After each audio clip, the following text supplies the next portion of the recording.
Dios te exige y me exige a mí mirar la doctrina.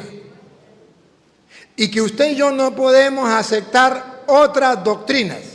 ¿Lo quieren ver? Mire, está en Apocalipsis capítulo 2, versículo 12. Apocalipsis capítulo 2 de la Biblia Reina Valera siempre, para que ustedes vean. Dios le va a decir al pueblo cristiano, creyente: te felicito porque hace esto, esto y esto y esto, te aplaudo. Pero tengo algo contra ti, que si no lo corriges, te vas a condenar. Y observen que es sobre la doctrina. Pon cuidado, pon cuidado. 2 de Apocalipsis, capítulo 12. Y escribe al ángel de la iglesia de Pérgamo. Escribe al ángel de la iglesia de Pérgamo. El que tiene la espada aguda de 2 filos. El que tiene la espada aguda de 2 filos.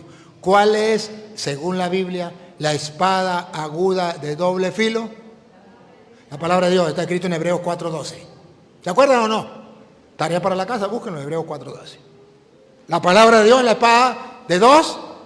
¿Y quién es el que tiene la espada, el dueño de la espada de 2 filos? Dios. Pues está hablando el que tiene la espada de doble filo. Dios. Otra vez, lo último. El que tiene la espada aguda de 2 filos, diciendo esto. Dice esto: yo conozco tus obras. Te conozco, católico. Católico, te conozco. Legionario, cursillista, carismático, del camino, Juan 23, 1 Corintios 12, ayúdeme, Maús, grupo juvenil, monjas, curas, seminaristas, obispos. Te conozco. ¿Y dónde moras? También sé dónde moras, sé dónde vives, que tiene que pasar difícil, momentos difíciles. Está en un mundo donde hay muchas tentaciones y muchas pruebas. Donde está el trono de Satanás. Bárbaro. ¿Dónde vivimos los católicos? En un mundo donde está reinando Satanás. Donde las cosas de Dios no le importan a nadie, muy poquitos. Donde son muy pocos los que van a misa, muy pocos los que se confiesan, muy pocos los que van en contra del aborto, en contra de la ideología de género, en contra del nuevo orden mundial, muy poquitos. Pero retienes mi nombre. Pero te felicito. ¿Por qué lo felicita? Porque retienes mi nombre, me tienes presente, me tomas en cuenta. Y no has negado mi fe. Y no has renegado de la fe. ¿Qué es lo que Dios felicita al católico? Que no ha caído en la red del diablo y no se ha metido a protestante. ¿Qué es ser protestante? Renegar de la. ¿Por qué decimos que los protestantes reniegan de la fe? Vean los videos. No, mejor no los vean. Dice, cuando yo era católico, ¿qué está haciendo? Renegando de la fe. Y cuando un protestante era católico, se mete a protestante. Pregunto, ¿qué es lo primero que hace? Se bautiza para vomitar el bautismo católico porque está renegando de la. Bueno, entonces dice la Biblia que el católico no ha renegado de la fe. Eso se aplaude. El protestante ya renegó de la fe. ¿Otra vez? Y no has negado mi fe, ni aun en los días en que Antipas, mi testigo fiel, fue muerto entre vosotros donde mora Satanás. Ni siquiera renegaron de la fe en la pandemia o en las pruebas difíciles. ¿Me captan la idea? Respiren profundo porque ahora viene el reclamo. Ahí viene a reclamar Dios, viene a reclamar. Pero hay un pero. ¿Cuál es el pero para con los católicos? Otra vez. Pero Católico, Por favor, abran el oído. ¿Vinieron a escuchar la palabra de Dios? Se la estoy dando. Abran el oído. ¿Cuál es el problema de los católicos? Otra vez. Pero tengo unas pocas cosas contra ti. Habla, Señor, que tu siervo escucha. ¿Cuál es el problema del católico? ¿Qué tienes ahí? ¿Que tienes ahí? ¿Que acepta con gusto como si nada pasara? A los que retienen. A los que retienen la lupita. Ay, no traje lupita, me pongo los lentes. No, con los lentes míos. Pongan los lentes míos, no traje lupita. A los que retienen. Ay. Adivinen qué es lo que Dios tiene contra ti. ¿Qué tienes ahí? A los que retienen La doctrina. Bárbaro. Que siendo católico no le importa, acepta, aplaude, retiene la doctrina de Balaam. De Balaam. ¿Y quién es Balaam? Bueno, según la Biblia, escuchemos. Que enseñaba a Balaam a poner tropiezo ante los hijos de Israel. Balaam es aquel protestante que pone tropiezo al católico para que ya no crea en la Eucaristía, para que ya no crea en la confesión, para que ya no crea en la iglesia, para que ya no crea en la Virgen María, para que ya no crea en el Papa, para que ya no bautice a sus hijos. Eso se llama doctrina de Balaam, que pone tropiezo. Entonces dice Dios: te conozco, tú retienes mi nombre, no has renegado de mi fe, pero tengo algo contra ti. Tú aceptas la doctrina de Balaam. No aceptas. No, a la doctrina no. Retienes a los que tienen la doctrina de Balaam. O sea, Padre, en mi casa yo acepto al que me llegue. Le abro la puerta a todos y a todos los escucho. Salga el uno y entra el otro. Dígame, ¿no es eso lo que hace una prostituta? Salga el uno y entre el otro. Usted se está prostituyendo y dice la Biblia: eso lo tengo contra ti.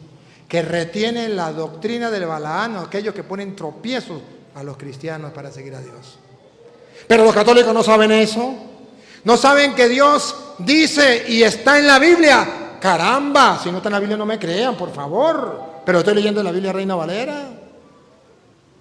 ¿Cuántos obispos retienen la doctrina de Balaam? ¿Cuántos curas retienen la doctrina de Balaam? Y dicen eso es lo mismo. Y a los evangélicos no hay que decirles nada. No hay que decirles la verdad para que no se molesten. Hay que no hay que ser tan exagerado. Si esto no es palabra de Dios, entonces me fregué. Pero si esto es palabra de Dios, esos curas y esos obispos están equivocados. Porque la Biblia es clara. Otra vez, pero tengo algo contra ti. Pero tengo unas pocas cosas contra ti. No es mucho. Tú eres una persona muy buena, pero tengo unas pocas cosas. Y entre las pocas cosas que tengo contra ti, ¿qué tienes ahí a los que retienen? ¿qué tienes ahí a los que retienen? La doctrina de Balaam.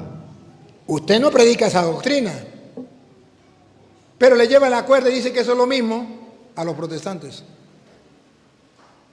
Que enseñaba a Balaam a poner tropiezo. Que ponen tropiezos ante los hijos de Israel. Ante los hijos de Dios. Sigue, porque todavía no ha terminado. A comer de cosas sacrificadas a los ídolos y a cometer fornicación. Y también tiene... Hay otra cosita que hay por ahí. Ya le digo la primera, ¿verdad? Que usted retenía a los que tenían otra doctrina, no la de Cristo, los que tenían la doctrina de Balaam.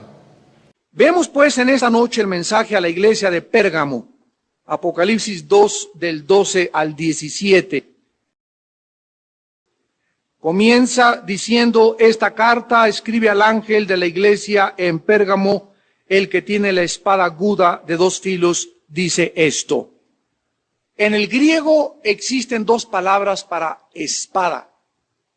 Cuando dice la Biblia en Efesios 6, tomad la espada del Espíritu, es la palabra machura, que es una espada cortita, así más o menos, que traían los romanos todos aquí guardada, traían una lanza, traían una espadita chiquita, con la que podían luchar cuerpo a cuerpo.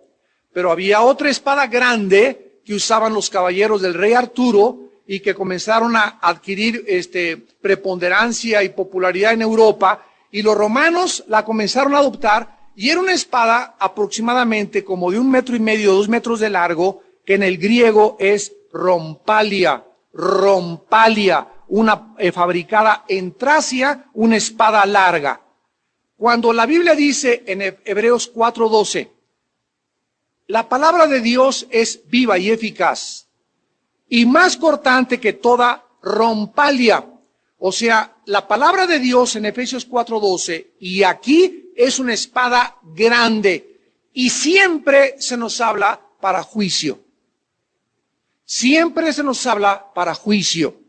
Cuando dice la Biblia, el Señor viene con la espada de su boca, significa la palabra de Dios. Y está sugiriéndonos el Señor Jesucristo la inconformidad, el enojo que Él tenía porque esta iglesia había desertado de las filas del cristianismo por haberse mezclado o casado con el mundo. Era una iglesia con una especie de bigamia espiritual. Recordarán ustedes en 2 Corintios 6, 14 y 15 que el apóstol Pablo le dijo a la iglesia de Corinto: no os unáis en yugo desigual ¿con quién? Con los incrédulos. Porque ¿qué compañerismo tiene las tinieblas con la luz? Así como puede haber un creyente o una creyente que se unan con una persona que no es cristiana en matrimonio, que sería la peor tragedia que le pueda suceder a un joven o a una muchacha casarse que no es cristiano, así también hay iglesias que se han unido en yugo desigual con los gobiernos civiles. Al César lo que es del César, a Dios lo que es de Dios. Los dos filos de la espada significan que la espada, la palabra de Dios, salva por un filo y por el otro lado te juzga. Cuando la iglesia no obedece a la palabra de Dios, a la espada del Espíritu, la misma palabra se vuelve contra nosotros para juzgarnos. Jesús dijo, la palabra que yo os he hablado, ella, la misma palabra, será vuestro juez en el día postrero. Ahora, en el versículo 13 de Apocalipsis 2, Cristo aprueba dos cosas de esta iglesia. Dos cosas aprueba Jesús de esta iglesia. Le dice Jesús a esta iglesia: yo conozco tus obras. Recordemos que a todas las iglesias se les repite la misma frase. Dios conoce lo que haces desde que te levantas hasta que te acuestas. Dios conoce todo lo que yo he pensado en este día. Todas las veces que he elevado mi alma a Él, las veces que lo he tomado en cuenta a Él, las veces que he considerado sus caminos, las veces que me he arrepentido con todo mi corazón y me he quebrantado. Él conoce todas, absolutamente todas nuestras obras. Y le dice Cristo: yo sé dónde moras, donde está el trono de Satanás, pero retienes mi nombre y no has negado mi fe, ni aun en los días en que Antipas, mi testigo fiel, fue muerto entre vosotros, donde mora Satanás. La Biblia nos muestra que Satanás es absolutamente el gobernante, el Dios, el rey, el poder invisible espiritual que tiene al mundo entero bajo sus riendas, bajo su control, principalmente a los gobernantes. Veamos esta verdad en Mateo 4, versículos 8 y 9, cuando el diablo atacó a Jesucristo, llevándole a un monte muy alto. Y dice en Mateo 4, versículo 8, que entonces el diablo lo llevó a un monte muy alto y le mostró todos los quecos, los reinos del mundo y la gloria de ellos. O sea, el diablo le enseñó a Cristo y le dijo, mira nada más el poder político, la gloria, ve nada más cuántas bellezas de mujeres, ve el dinero, la fama, la popularidad, lo que un gobernante cuando tiene poder puede hacer, cómo puede controlar a la gente, cómo la gente le aplaude, el glamour de las artistas de Hollywood. Todo eso es lo que se llama la gloria, todo lo que los seres humanos adoran, todo lo que los seres humanos quisieran en su ego más profundo, ser admirados, ser reconocidos, ser aplaudidos, ser populares. Todas estas cosas se llaman la gloria del mundo. Todo esto Satanás se lo mostró a Jesús y le dijo en el versículo 9, todo esto te daré. O sea que en el momento en que el diablo le está diciendo a Cristo, todo esto que tú estás viendo, la fama, la popularidad, el poder, el control, la belleza del mundo, te lo doy. Esto implicaba que Satanás lo tiene bajo su control.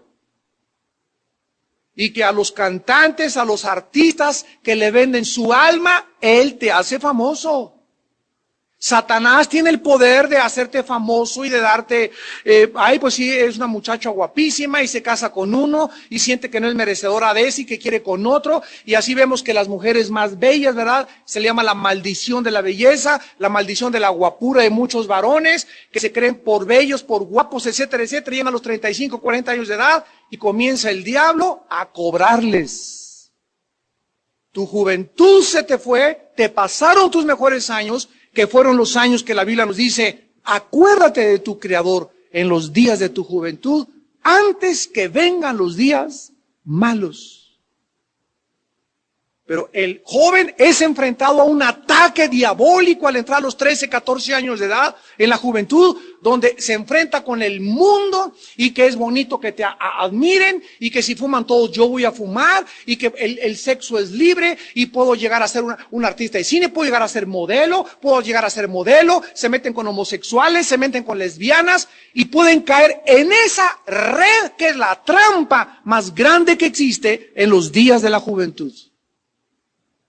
Y detrás de todos estos poderes se encuentra Satanás. Satanás se los ofreció a Jesús. Te lo daré. ¿Y el precio cuál es? Versículo 9. Si postrado me adorares. Si tú te hincas si tú le dices a Cristo, yo no te sigo, escúchame, no, en la vida no hay más que dos amos. Y no puedes servir a los dos. O sirves a Cristo y Dios es Dios, o sirves a los ídolos del mundo. En 2 Corintios 4:4 el apóstol Pablo dice, el Dios de este mundo, Satanás, ha cegado el entendimiento de los incrédulos para que no les resplandezca el evangelio. Satanás tiene el poder, de acuerdo a 2 Corintios 4:4, de cegar el entendimiento.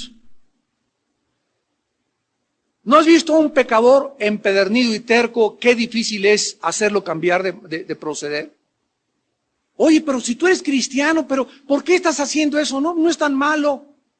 Oye, pero con ese muchacho no debería salir. No, pues es mejor que muchos que van a la iglesia y comienzas a racionalizar el pecado. Esa muchacha no es. Oye, ese negocio, compadre, ya estás ahí cometiendo fraude en tu negocio, ya estás dando hasta mordidas y sin que te des cuenta comienzas a ser seducido, jalado, arrastrado y agarras el anzuelo, muerdes el anzuelo y ya estás en las garras de Satanás.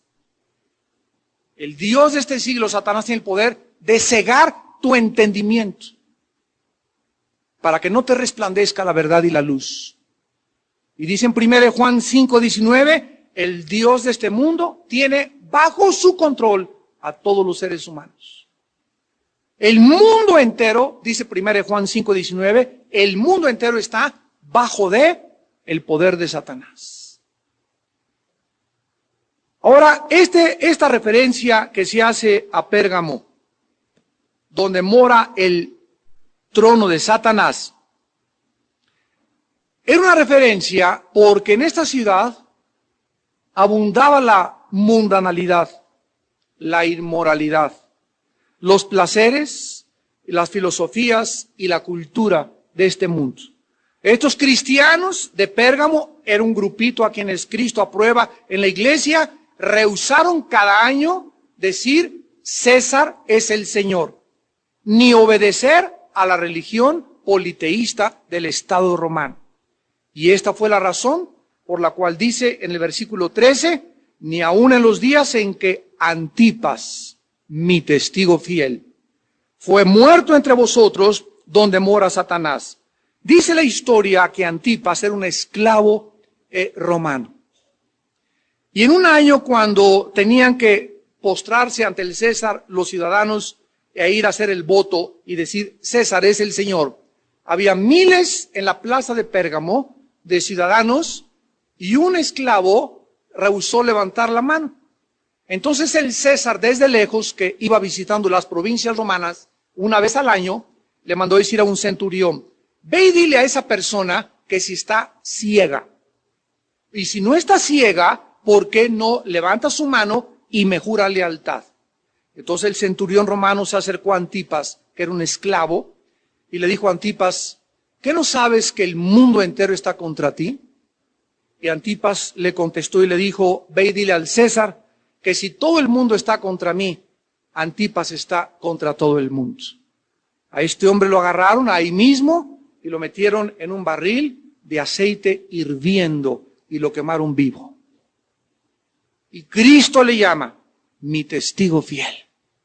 Porque la palabra testigo significa martureo en el griego, de donde tenemos la palabra latina mártir. ¿Qué es un mártir? La persona que muere por sus convicciones. La persona que está tan convencida de lo que cree que él absolutamente está dispuesto no solamente a vivir y a creer en Cristo, sino inclusive dar su vida algún día por su causa. Y cuando dice la Biblia en Hechos 1:8, me serán testigos, Jesús nos está anticipando que seguirle no es fácil. Seguir a Cristo no es enchiladas mexicanas ni suizas. Seguir a Cristo no es, vengan a Cristo y serás rico y serás próspero y todo te irá bien y te serás feliz y todos tus problemas serán resueltos. Venir a Cristo implica, en primer lugar, que has encontrado la razón y el propósito de tu vida, número uno. En segundo lugar, que vale la pena a ese Jesús resucitado, a ese Dios que me creó, a ese hombre que dio su vida por la cruz, vale la pena entregarle mi vida, entregarle mi mente, entregarle mi cuerpo, entregarle mi salud, entregarle mi dinero, entregarle todo, porque de Él viene todo lo que tengo de todas maneras.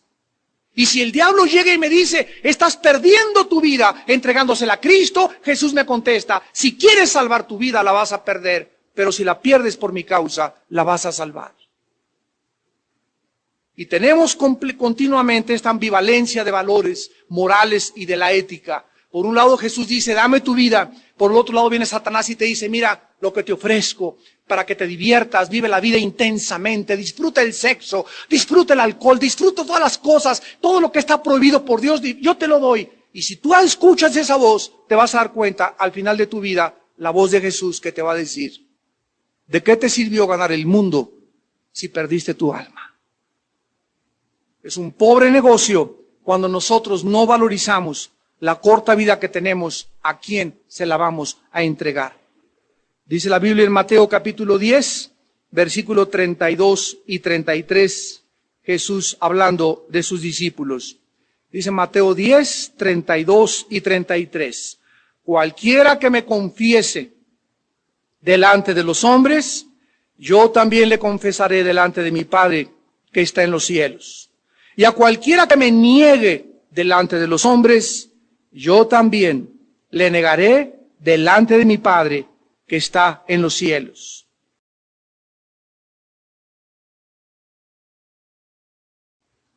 La segunda causa por la cual Cristo aprueba esta iglesia es que retuvieron su nombre sin negar su fe. Ahora, en el versículo 13 y 14 de Apocalipsis 2, regresamos a Apocalipsis, Cristo comienza a exhortar y a acusar a la iglesia o a los grupos de personas que habían abandonado la doctrina de Cristo y comienza a decirles en primer lugar dos acusaciones principales. Versículo 14, Apocalipsis 2. Tengo unas pocas cosas contra ti, que tienes ahí a los que retienen la doctrina de Balaam, que enseñaba a Balac a poner tropiezo ante los hijos de Israel, a comer de cosas sacrificadas a los ídolos y a cometer fornicación. La doctrina de Balaam o la historia de Balaam la pueden encontrar ustedes en el libro de los Números, del capítulo 22 al 25, y vamos a ver en el Nuevo Testamento, en Segunda de Pedro 2, versículo 11, que dice acerca de Balaam. Segunda de Pedro 2, versículo 15. Ustedes saben que toda la carta de Segunda de Pedro es una descripción de los falsos apóstoles, de los falsos profetas, de los falsos maestros que están introducidos e infiltrados en todas las iglesias cristianas. Y una de las características de los falsos maestros, de los falsos apóstoles, dice en 2 de Pedro 2:15, han dejado el camino recto, se han extraviado siguiendo el camino, ahí está, de Balaam, hijo de Beor, el cual amó el premio de la maldad. Ahora, en el libro de Judas, versículo 11, otra vez, otra carta dedicada a la apostasía, a los falsos maestros, falsos predicadores, dice el Espíritu Santo, versículo 11 de Judas, ¡ay de ellos! Porque han seguido el camino de Caín, se lanzaron por lucro en el error de Balaam y perecieron en la contradicción de Coré. ¿Quién fue Balaam? Balaam fue un profeta que por lucro, por dinero, porque se vendió, porque prostituyó su ministerio, le aconsejó al rey Balac la manera de maldecir a Israel. El rey Balac un día le mandó a hablar a Balaam y le dijo, oye, tú eres aquí representante del pueblo de Jehová y de Dios, mira, dime la manera en que los puedo maldecir. Y al principio Balaam le dijo, mira rey, esto es imposible, yo no puedo maldecir al pueblo de Dios. Oye, que sí lo puedes maldecir. Y cuando lo intentó Balaam, se dio cuenta que en lugar de maldecirlo, lo estaba bendiciendo. Y el Espíritu estaba operando tan fuertemente dentro de él que no podía Balaam hablar palabras de maldición. Síganme con mucho cuidado. Sin embargo, llegó un momento en que este rey le ofrece algo más grande. Y cuando Dios ve que en el corazón de Balaam había codicia y deseos de dinero más que de serle fiel, Dios le quita las riendas, inclusive hasta una burra le mandó Dios anteriormente para impedirle que pudiera llegar a culminar sus propósitos. Y después de que Dios ve que nuestro corazón insiste en ser tacaño, en ser avaricioso, en que quieres el dinero o que predicas por dinero o que lo que estás haciendo es por beneficencia monetaria, Dios te abandona. Y te entrega, órale, ¿quieres ser millonario? Te hago millonario. ¿Quieres este muchacho? Te entrego ese muchacho. ¿Quieres ese pecado? Te entrego ese pecado. Esta es la forma de trabajar con Dios. Cuando el ser humano insiste en algo, Dios te empuja para que toques fondo. ¿Querías esto? No me quisiste hacer caso, te empujo para que toques fondo. Y cuando estés en el fondo, vas a clamar a mí y no te responderé. Me buscarás de mañana y tampoco me encontrarás, por cuanto desechaste la sabiduría y mi temor no quisiste. Mas el que me oyere, dice Proverbios 1:32 al 34, habitará confiadamente, sin temor del mal. Entonces, Balaam le dijo al rey, Dios está de parte de Israel, no lo puedo maldecir. Pero entonces Balaam Cuando comenzó a darse cuenta que había 2 que 3 billetes ahí de por medio, le dijo a Balac, mira, yo no puedo maldecir al pueblo de Dios, pero te voy a dar el secreto para que la maldición caiga sobre el pueblo de Dios. Mándales a los varones del pueblo de Dios, a los israelitas, mujeres moabitas. Los moabitas que venían descendiendo del incesto de Lot con sus 2 hijas, ¿se acuerdan? En Génesis 19, de ahí vienen los moabitas, que Dios los maldijo y les dijo que no iban a ser jamás prosperados, aun cuando Ruth fue una excepción y fue una moabita, de donde vino el rey David. Vemos cómo aquellos que nacen bajo maldición, con la bendición de Dios, las maldiciones se pueden convertir en bendiciones. Pero los moabitas están maldecidos por Dios. Ve con las mujeres moabitas, incítalas para que se vayan con los bebés, que pasen ahí y que les pasen en bikini a todos los hombres de Israel. Y cuando los hombres de Israel forniquen, miren ustedes lo que la Biblia nos revela, los pecados sexuales ilícitos le abren la puerta a nuestra vida para que las maldiciones nos alcancen. Cuando el pueblo de Dios cayó en fornicación, la maldición los pudo alcanzar. Esto es una estrategia del mundo espiritual tremenda. Por eso dice en 1 Corintios 6, el que fornica contra su propio cuerpo peca. Por eso dice en Colosenses 3, 4 y 5, hagan morir lo terrenal en ustedes. Fornicación, lascivia, malos pensamientos, impureza, cosas por las cuales viene la ira de Dios sobre los hijos de desobediencia. Si algo hace enojar a Dios, quieres hacer enojar a Dios, practica la inmoralidad. Y Dios te abandona si no te arrepientes. Y quieres insistir en eso, Dios te deja. Y las una vez me preguntó un hermano, oye hermano, ¿a un cristiano una bruja lo puede maldecir? Y le dije, no, mientras vive en santidad. Hoy te ha puesto una bruja que te mande la maldición, no te llega ni a ti, ni a tu casa, ni a tus hijos, si caminas bajo el Altísimo y la protección del Altísimo. Pero salte de los caminos de Dios, sobre todo en el área sexual, y te alcanzan las maldiciones de Satanás. Y Satanás te puede herir con cáncer, te puede herir con sida, te puede herir con enfermedades venéreas, puede acabar con tu matrimonio, puede acabar con tu vida, te puedes acabar casando con un muchacho que jamás hubiera Dios querido que te casaras con eso, con una muchacha que Dios jamás hubiera querido que te casaras, pero todo ¿por qué? Porque creemos que podemos hacer de nuestro cuerpo lo que nosotros querramos. Bueno, Balaam a través de esto permitió que entonces pudiera la maldición alcanzarles. Desesperado, le dijo al rey, si los israelitas fornican con las hijas de Moab, Dios no puede hacer nada por impedir la maldición, porque se iban a contaminar espiritualmente. Ahora muy bien, en Pérgamo sucedió lo siguiente. Cuando Dios le dice a esta iglesia, tienes ahí a los que retienen la doctrina de Balaam, escúchenme ustedes, que todas estas cosas comenzaron a suceder. Y en este momento primero me voy a dirigir a todos los líderes espirituales, predicadores, los que tenemos la responsabilidad espiritual de un rebaño de Dios. En Pérgamo comenzó a suceder todo lo siguiente. Escúcheme, todo por conveniencia monetaria. Todo por conveniencia del dinero. Comenzaron a bautizar a personas que no eran creyentes, porque don Pedro Richelieu fue el que puso el techo de la iglesia. Comenzaron a casar a personas no creyentes. Yo hace poco tuve una cruzada en Tucson, Arizona, fui con mi esposa y me decía una hermana de Tucson, Armando, fíjate que hay una iglesia por ahí en Baja California, que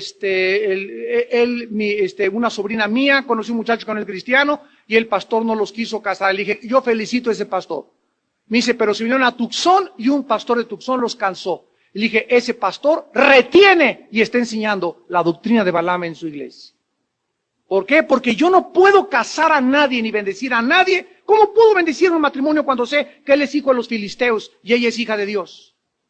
¿Cómo puedo ser tan hipócrita de bendecir un matrimonio y decir, les voy a echar la bendición cuando uno es pagano o ella no es cristiana y él es cristiano? Simplemente por ganarme la sociedad o ganar una pareja que se venga a mi iglesia. Escúcheme, pastores, en ese momento prostituyes tu ministerio. No te puedes vender. Es que la familia fulana, que diga misa la familia fulana Richelieu. Primero tenemos a Dios para servir, nuestras convicciones. No podemos hacer eso delante de Dios porque, repito, vendemos aquello que Dios nos entregó, que es el tesoro más grande que tenemos. En tercer lugar, comenzaron a prostituir el ministerio de la iglesia haciendo compromisos con otras religiones. Vamos a unirnos todos, aunque no sean cristianos, vamos a unirnos. Esto se llama ecumenismo. Ecumenismo es la mezcla del cristianismo con otras religiones en aras de vamos a hacer todos juntos porque todas las religiones llevan a Dios y todas las religiones debemos unirnos y no debe haber intolerancia religiosa, etcétera, etcétera. ¿Por qué? Porque todos queremos llegar al mismo Dios. Esto lo contradice la Biblia. La Biblia dice en Amós, caminarán dos juntos si no estuvieran de acuerdo. Yo les platiqué hace muchos años que en 1986, creo, 87, dimos un mensaje, el aborto y la Biblia. Y me llegó una carta del arzobispo de Washington, porque salió, en aquel tiempo publicaban mis conferencias en el periódico Excelsior. Durante 17 años el Excelsior cada mes publicaba las conferencias de nuestros desayunos, del 85 al 92 casi. Y entonces este arzobispo en Washington leyó el Excelsior y mandó una carta a Villanueva para México, en aquel tiempo era para México, diciéndome, señor Alducin, lo felicito porque estamos en el mismo camino. Nosotros también estamos en contra del aborto. Y yo quisiera que fuera usted a nuestras oficinas, se comunicara con Monseñor número tal, para que pudieran entre los dos ponerse de acuerdo y hacer una cruzada en la Ciudad de México contra el aborto. Tomé una carta, oré 2 días, le pedí sabiduría a Dios. Y le dije, querido arzobispo, gracias a Dios por su corazón, bla, bla, bla, etcétera, etcétera. Le agradezco su buena disposición, pero permítame decirle que no podemos unirnos en ninguna cruzada juntos. Porque el evangelio que ustedes predican no es el evangelio que nosotros predicamos. En el aborto estamos de acuerdo, en la homosexualidad estamos de acuerdo en muchas cosas, pero la más importante, que la salvación es por la fe, sin las obras ni los sacramentos, somos enemigos. Y si yo me uno con usted en ese momento, estoy dando un mensaje y confundiendo a mis ovejas, que yo puedo predicar un evangelio diferente al que Cristo me dejó en su palabra. Y la gente no va a saber quién es cristiano y quién no es cristiano, y qué se necesita para ser cristiano, y que hasta la vida tenemos que dar por ser fieles al mensaje de Jesucristo. Y ahorita existen cientos de iglesias evangélicas uniéndose al movimiento ecuménico mundial de todas las religiones para poder llegar todas a Dios. Esto lo odia Dios. Es una doctrina donde la mayoría le entran y se unen por conveniencia de tener más relaciones y ser amigo de fulano de tal, y para que veamos que le caemos bien a todo el mundo, para no hacer olas, en fin, porque aman la gloria de Dios. En Miqueas, capítulo 3, en el Antiguo Testamento, versículo 11, Miqueas el profeta le envió este mensaje a los líderes de Israel. Sus jefes juzgan por cohecho. Sus sacerdotes enseñan por precio y sus profetas adivinan por dinero. Y se apoyan en Jehová diciendo, no está Jehová entre nosotros, no vendrá mal sobre nosotros. Cuidado cuando te vendes. Y no solamente un pastor lo puede hacer, lo puedes hacer tú cuando quieres quedar bien con tu cuñado y con tu suegro o con tu jefe de tu trabajo y no necesariamente dinero, o cuando una muchacha la invita el jefe a tomar un café y hasta se la lleva a Tequesquitengo y ahí va la mensa de la muchacha de 17, 18 años de edad porque le ofrece un buen salario, porque la secretaria del jefe acepta y vende sus convicciones por dinero, por un departamento, por un puesto. Y tú, muchacha que me escuchas, la Biblia dice que eres una joya delante de Dios. Eres una piedra preciosa. No rebajes tu dignidad ni tu valía. Tú vales mucho más que eso. $1,000,000 que te ofreciera alguien no vale lo que vale tu alma delante de Jesús, que dio su vida por ti en una cruz. No te vendas. Nunca. No importa el precio que nos ofrezca el mundo, ni el precio que tengamos que pagar, ni los riesgos que tengamos que llevar a cabo. No podemos prostituir nuestro llamado, mezclar nuestras convicciones y unirnos con el mundo. El resultado fue trágico. Cuando esta iglesia se comienza a unir con el mundo, cuando tú comienzas a unirte con el mundo, cuando comienzas a comprometer tus convicciones, comienzas entonces a deslizarte en la inmoralidad. Dice en Éxodo 34, versículo 12, guárdate de hacer alianza con los moradores de la tierra donde has de entrar, para que no sean tropezadero en medio de ti. Quiero terminar, aunque no vamos a acabar el mensaje a Pérgamo en esta noche, el próximo martes lo terminaremos. Quiero terminar en esta noche dándoles una lista de todo lo que continuó después que la iglesia comenzó a mezclarse con el mundo. Cuando el emperador romano, Constantino, aproximadamente en el año 330-350 después de Cristo, absorbió el cristianismo como la religión oficial del Imperio Romano, se quedó al frente, se terminó el Imperio Romano civil y continuó el Imperio Romano en el Sacro Imperio Romano, o el nacimiento de la Iglesia romana. Este amalgamiento entre el cristianismo con el paganismo, con la inmoralidad, con el ocultismo, con la idolatría, introdujeron al cristianismo las más graves herejías, leudándolo, corrompiéndolo por más de 1500 años.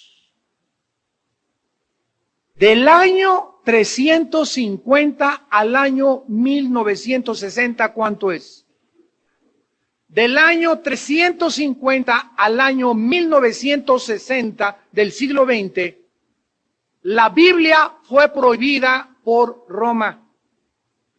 Se cerró la Biblia, la Inquisición, las cruzadas, las matanzas, de todo ese derramamiento de sangre fue porque había gente que leían la Biblia, que no se sometían a Roma y que no querían estar de acuerdo con Roma.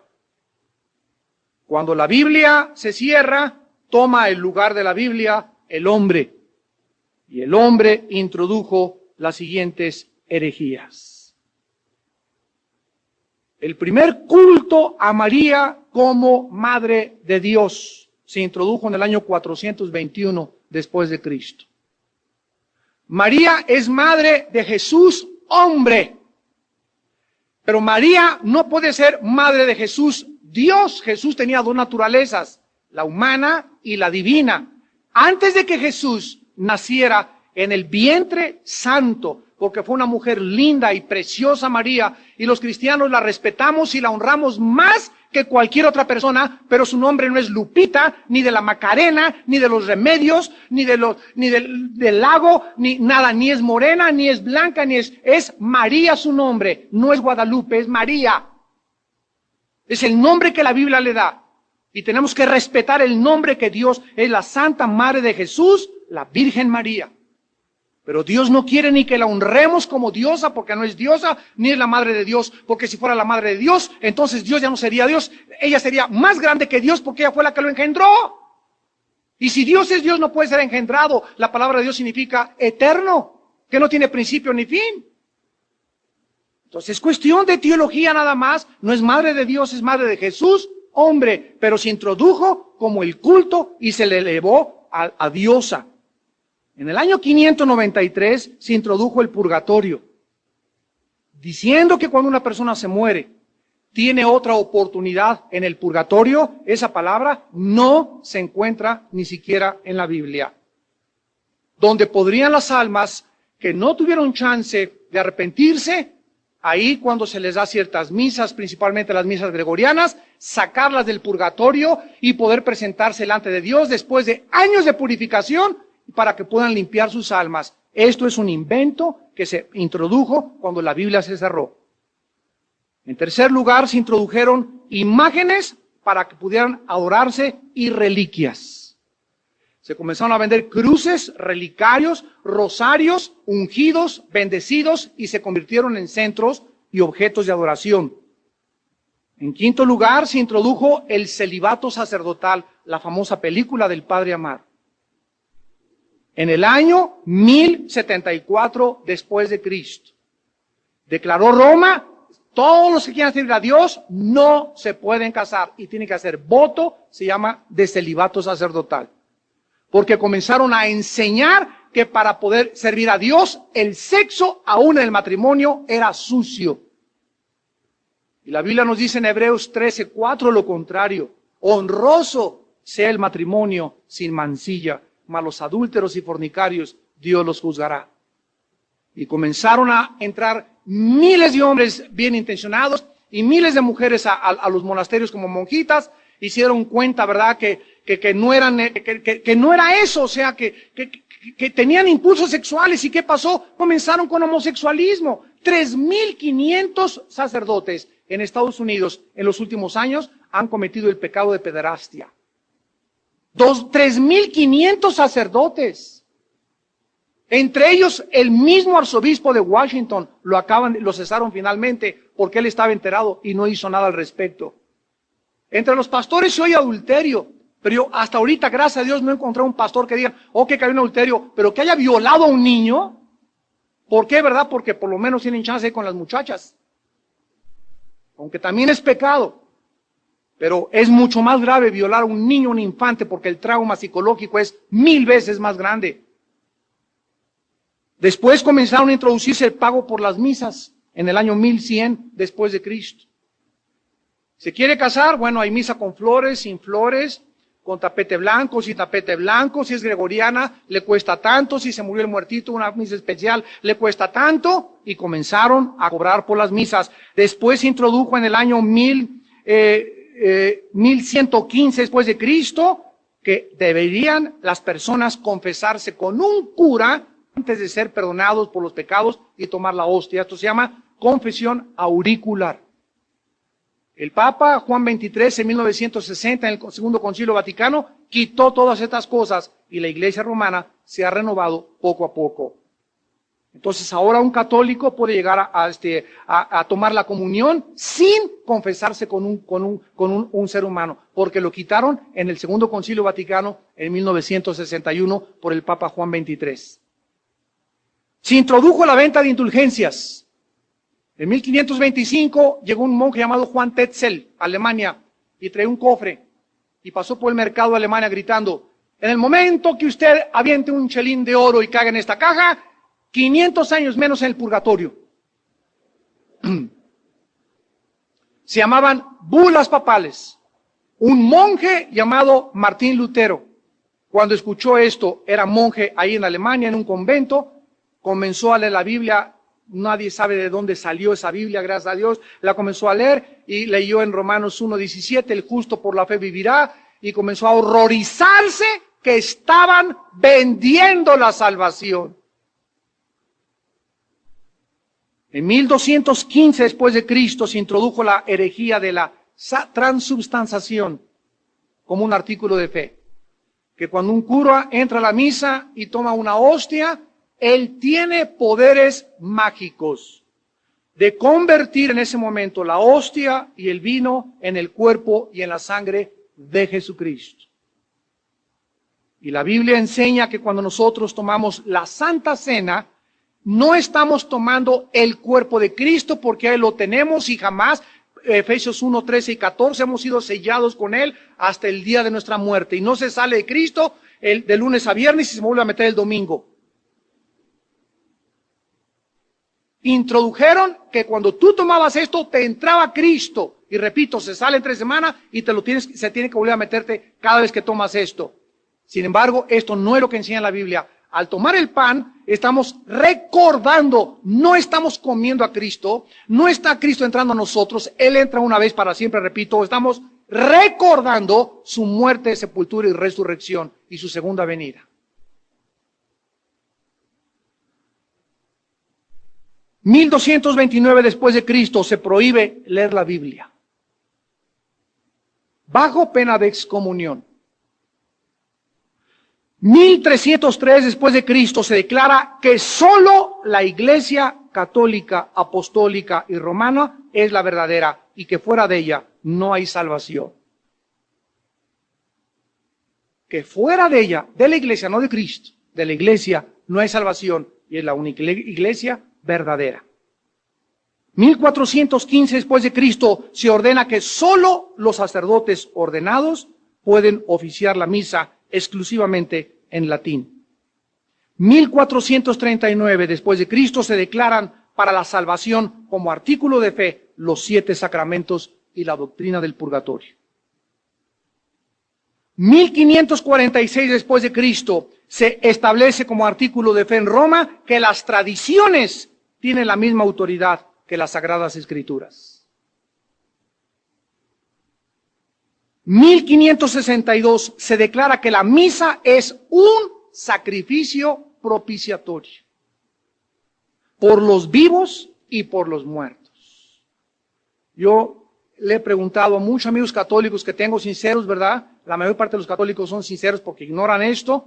Y le digo, ¿tú sabes qué es la misa? 1 de cada 500 católicos te responde qué es la misa. Ni siquiera ellos saben qué es la misa.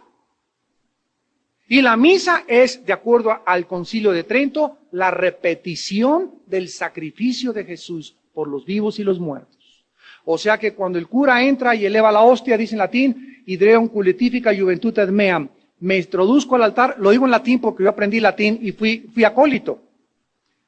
Y cuando estaba ahí de acólito, ¿verdad? Me echaba la media botella del vino siempre, ya más pacheco que nada y ayudar a hacer la misa.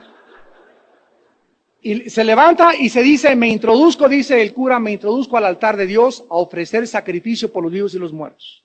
O sea que el momento en que él hace la consagración, le contestas, Adeum collectifica juventutem meam. Entonces el sacerdote en ese momento está crucificando a Cristo y las personas que estén presentes en el sacrificio de la misa, en ese momento, por eso dicen, ve a misa y con que hagas presencia ahí y ahí estés parado, no sepan ni lo que está pasando, te paras, te sientas, pero con estar ahí, eres perdonado de tus pecados. 1634 se promulga el proceso de la canonización. Solo Roma puede determinar quiénes son santos. 1870 se declara como artículo de fe la infalibilidad papal, que lo que el Papa habla es Dios hablando y que no se puede equivocar. Y en 1950 se declara que María subió al cielo sin morir. Se llama la Asunción de la Inmaculada Concepción. ¿Por qué se introdujeron todas estas doctrinas? Porque se cerró la Biblia. 1960, 61, un papa gordito, bonachón, de pura casualidad comienza a leer la Biblia. Juan 23.